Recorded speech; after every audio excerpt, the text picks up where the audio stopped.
Hello dear students, आजच्या व्हिडिओमध्ये ज्या स्कॉलरशिपबद्दल मी तुम्हाला माहिती सांगणार आहे ती आहे भारतामध्ये शिकत असणाऱ्या मुलींच्यासाठी.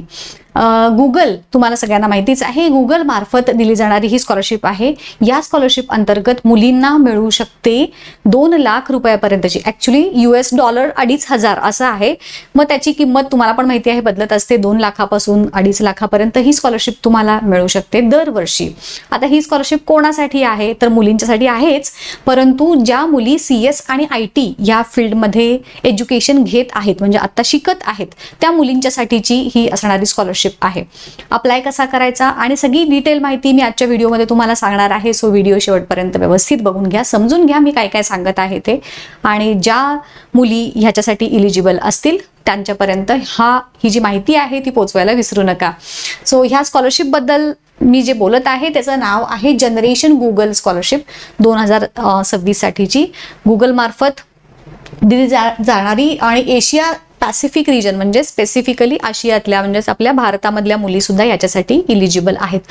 जगभरासाठी ही स्कॉलरशिप आहे. मग त्याचे वेगवेगळे रिजन्स आहेत आणि मग हा जो रिजन आहे ज्याच्यासाठी आपण इलिजिबल आहोत, म्हणजे आपल्या मुली ज्या स्कॉलरशिपसाठी इलिजिबल आहेत ती आहे एशिया पॅसिफिक रिजनसाठीची असणारी स्कॉलरशिप. आता ह्याच्यासाठीची जी डिटेल इन्फॉर्मेशन ती काय आहे, कशी आहे, हे सगळं मी माझ्या वेबसाईटवरती दिलेलं आहे. त्याची लिंक मी डिस्क्रिप्शनमध्ये देते. सो ही सगळी माहिती तुम्हाला डिटेल एकदा वाचायची असेल तर तुम्ही तिथे जाऊन वाचू शकता.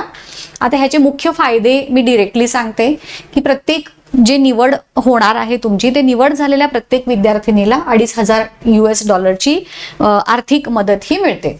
आता मग ही रक्कम ती मुलगी कॉलेज शिकण्यासाठी, पुस्तके, लॅपटॉप वगैरे ही सगळी जी काही खरेदी असते किंवा आपली जी इन्व्हेस्टमेंट असते त्यासाठी तुम्ही या मिळालेल्या स्कॉलरशिपचा उपयोग करू शकता.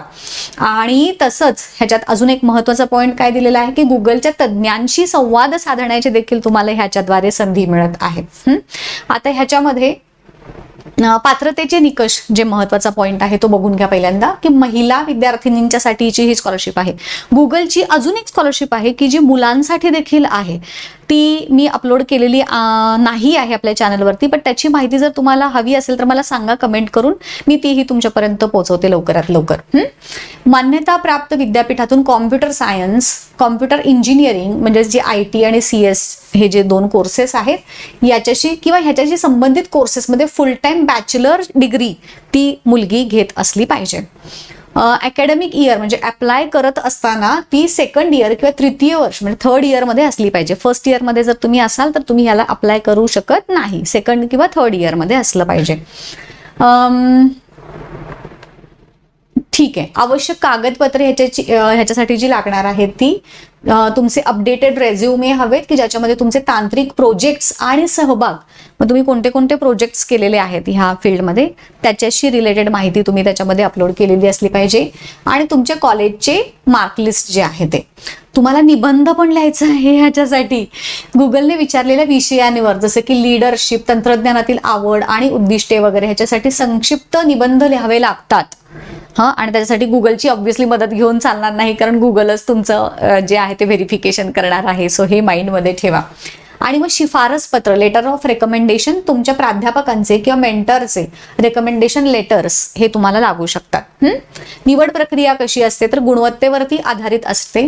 तुम्ही जे काही अर्ज केलेले आहेत, तुमची शैक्षणिक गुणवत्ता, तुमचे प्रोजेक्ट्स आणि निबंध यांची तपासणी सगळ्यात पहिल्यांदा केली जाईल. मग तुम्हाला ऑनलाईन कोडिंग किंवा ॲप्टिट्यूड टेस्टची लिंक पण पाठवली जाणार आहे. आणि मग निवड झालेल्या उमेदवारांशी ऑनलाईन संवाद साधला जातो गुगल मीटवरती वगैरे, आणि मग तुमची निवड केली जाते. आता अर्ज करण्यासाठी तुम्हाला काय करायचं आहे, गुगल बिल्ड युअर फ्युचर या अधिकृत वेबसाईटला तुम्हाला भेट द्यायची आहे. तिथे गुगल जनरेशन स्कॉलरशिप ह्याचा ऑप्शन चूज करायचा आहे. वैयक्तिक माहिती, कॉलेजची माहिती आणि तुमची एज्युकेशनल माहिती तिथं सगळी द्यायची आहे. जे काही निबंध तुम्हाला किंवा जे प्रश्न विचारले आहेत तिथे त्याची तुम्हाला व्यवस्थित उत्तर टाईप करायची आहेत. आणि आवश्यक कागदपत्रे, रेझ्युमे जोडायचा आहे, मग सबमिट करायचं आहे. आणि इथे काही तुम्हाला महत्त्वाचे टिप्स पण दिलेले आहेत मी याच्यामध्ये, ते टिप्स तुम्ही वाचून घ्या. आपल्या वेबसाईटवरती मी ही पोस्ट दिलेली आहे. सो प्रक्रिया थोडीशी किचकट आहे, चॅलेंजिंग आहे, पण मुली आपण काय चॅलेंजेस ऑलवेज घ्यायला रेडी असतो, राईट. सो मॅक्सिमम स्टुडंट्सपर्यंत ही माहिती पोहोचायला विसरू नका. भेटूयात पुढच्या व्हिडिओमध्ये. Till then bye, all the best, thank you.